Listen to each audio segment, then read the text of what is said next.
नमस्कार दोस्तों, बहुत बहुत स्वागत है आप सभी मित्रों का दिव्य सृजन स्पिरिचुअल की प्रातः 7 बजे कथाओं की श्रृंखला में। दोस्तों, आज हम नारद जी के पूर्व चरित्र का शेष भाग जानेंगे। श्री सूत जी कहते हैं, शौनक जी, देवऋषि नारद के जन्म और साधना की बात सुनकर सत्यवती नंदन भगवान श्री व्यास जी ने उनसे फिर ये प्रश्न किया। व्यास जी ने पूछा, नारद जी, जब आपको ज्ञान उपदेश करने वाले महात्मा गण चले गए तब आपने क्या किया? उस समय तो आपका अवस्था बहुत छोटी थी। स्वयंभू आपकी शेष आयु किस प्रकार व्यतीत हुई और मृत्यु के समय आपने किस विधि से अपने शरीर का परित्याग किया?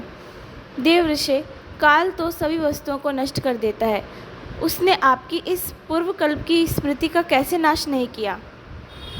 तो नारद जी बोले, मुझे ज्ञान उपदेश कराने वाले महात्मा गण जब चले गए तब मैंने इस प्रकार अपना जीवन व्यतीत किया। यद्यपि उस समय मेरी अवस्था बहुत छोटी थी। मैं अपनी माँ का इकलौता लड़का था। एक तो वह स्त्री थी, दूसरे मूढ़ और तीसरे दासी थी। मुझे भी उसके सिवा और कोई सहारा नहीं था। उसने अपने को मेरे स्नेह पाश से जकड़ रखा था। वह मेरे योग क्षेम की चिंता तो बहुत करती थी, परंतु पराधीन होने के कारण कुछ कर नहीं पाती थी। जैसे कठपुतली नचाने वाले की इच्छा के अनुसार ही नाचती है, वैसे ही ये सारा संसार ईश्वर के अधीन है। मैं भी अपनी माँ के स्नेह बंधन में बंधकर उस ब्राह्मण बस्ती में रहा था। मेरी अवस्था केवल 5 वर्ष की थी। मुझे दिशा, देश और काल के संबंध में कुछ भी ज्ञान नहीं था।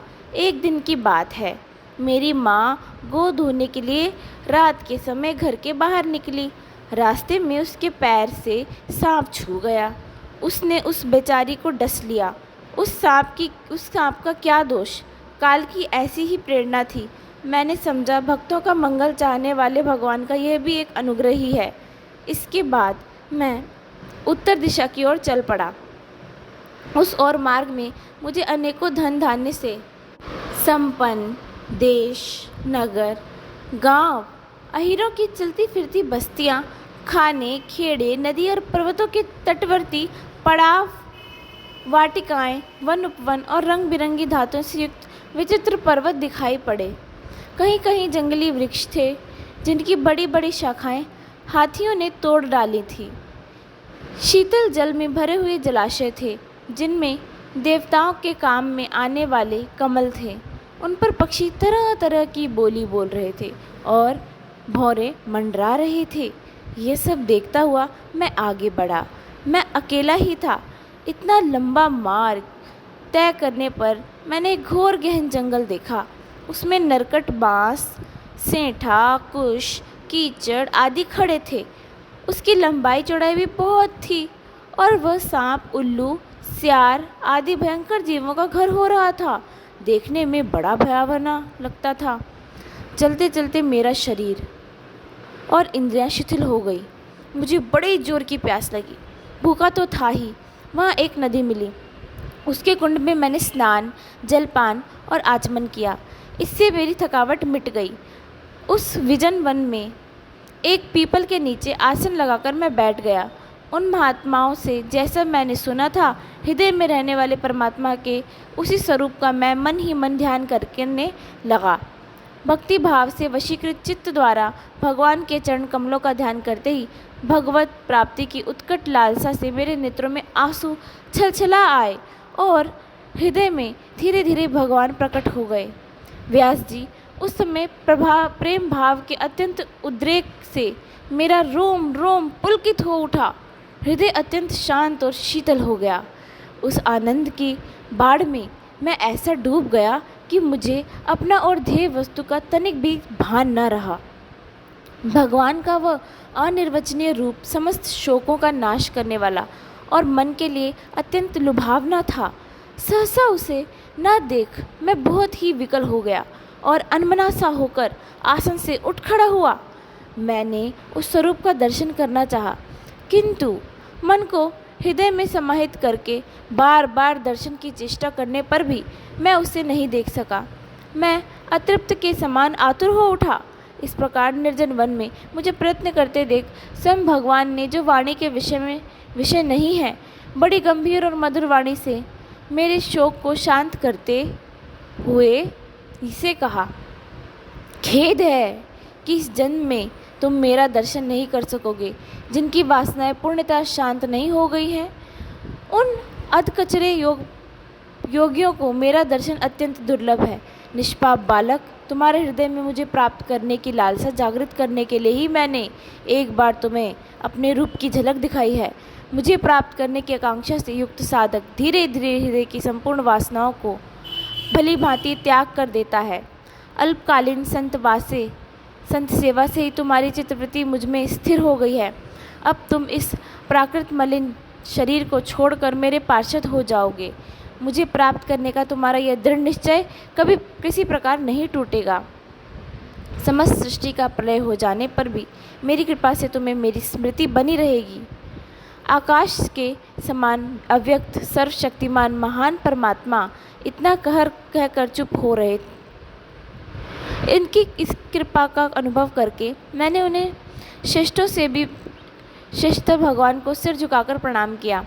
तभी से मैं लज्जा संकोच छोड़कर भगवान के अत्यंत रहस्यमय और मंगलमय मधुर नामों और लीलाओं का कीर्तन और स्मरण करने लगा। स्पृहा और मद मत्सर मेरे हृदय में पहले ही निवृत्त हो चुके थे। अब मैं आनंद से काल की प्रतीक्षा करता हुआ पृथ्वी पर विचरने लगा। व्यास जी, इस तरह भगवान की कृपा से मेरा दिल शुद्ध हो गया, आसक्ति मिट गई और श्री कृष्ण परायण हो गया। कुछ समय बाद जैसे एकाएक बिजली कौंध जाती है, वैसे ही मेरे अपने समय पर मेरी मृत्यु आ गई। मुझे शुद्ध भगवत पार्षद शरीर प्राप्त होने का अवसर आने पर प्रारब्ध कर्म समाप्त हो जाने के कारण 5 भौतिक शरीर नष्ट हो गया। कल्प के अंत जिस समय भगवान नारायण एकार्णव प्रलयकालीन समुद्र के जल में शयन करते हैं, उस समय उनके हृदय में शयन करने की इच्छा से इस सारी सृष्टि को समेटकर ब्रह्मा जी जब प्रवेश करने लगे, तब उनके श्वास के साथ मैं उनके हृदय में प्रवेश कर गया। 1 सहस्त्र चतुर्युगी बीत जाने पर जब ब्रह्मा जगे और उन्होंने सृष्टि करने की इच्छा की, तब उनकी इंद्रियों से मरीचि आदि ऋषियों के साथ मैं भी प्रकट हो गया। तभी से मैं भगवान की कृपा से वैकुंठ आदि में और तीनों लोकों में बाहर भी और भीतर बिना रोक टोक विचरण किया करता हूँ। मेरे जीवन का व्रत भगवत जन अखंड रूप से चलता रहता है। भगवान की दी हुई स्वर ब्रह्म से विभूषित वीणा पर तान छोड़कर मैं उनकी लीलाओं का गान करता हुआ सारे संसार में विचरता हूँ। नारायण नारायण। जब मैं उनकी लीलाओं का गान करने लगता हूँ, तब वे प्रभु, जिनके चरण कमल समस्त तीर्थों के उद्गम स्थान है और जिनका यशोगान मुझे बहुत ही प्रिय लगता है, बुलाए हुए की भांति तुरंत मेरे हृदय में आकर दर्शन दे देते हैं। जिन लोगों का चित्त निरंतर विषय भोगों की कामना से आतुर हो रहा है, उनके लिए भगवान की लीलाओं का कीर्तन संसार सागर से पार जाने का जहाज है। ये मेरा अपना अनुभव है। काम और लोभ की चोट से बार बार घायल हुआ हृदय श्री कृष्ण सेवा से जैसे प्रत्यक्ष शांति का अनुभव करता है, यम नियम और योग मार्गों के वैसे ही शांति नहीं मिल सकती। व्यास जी, आप निष्पाप हैं। आपने मुझसे जो कुछ पूछा था वह सब अपने जन्म और साधना का रहस्य तथा आपकी आत्मसंतुष्टि का उपाय मैंने बतला दिया। तो देवऋषि नारद ने व्यास जी से इस प्रकार कहकर जाने की अनुमति ली और वीणा बजाते हुए स्वच्छंद विचरण करने लिए वह चल पड़े। आहा, ये देवऋषि नारद धन्य हैं, क्योंकि शारण पाणी भगवान की कीर्ति को अपनी वीणा पर गा गाकर स्वयं तो आनंद मग्न होते ही हैं, साथ साथ इस त्रिताप तप्त जगत को भी आनंदित करते रहते हैं। तो दोस्तों, यह तो था नारद जी का पूर्व जन्म और उसका व्याख्यान। अगर आपको ये कथा अच्छी लगी हो तो इसके ऊपर अपनी टिप्पणी लिखकर मुझे ज़रूर बताइएगा, और अगर कहीं कुछ कमी रह गई हो तो उसी के लिए मुझे क्षमा कीजिएगा। तब तक के लिए मैं अपनी वाणी को यहीं विराम देती हूँ। धन्यवाद। फिर मिलेंगे आपसे प्रातः 7 बजे कथाओं की श्रृंखला में।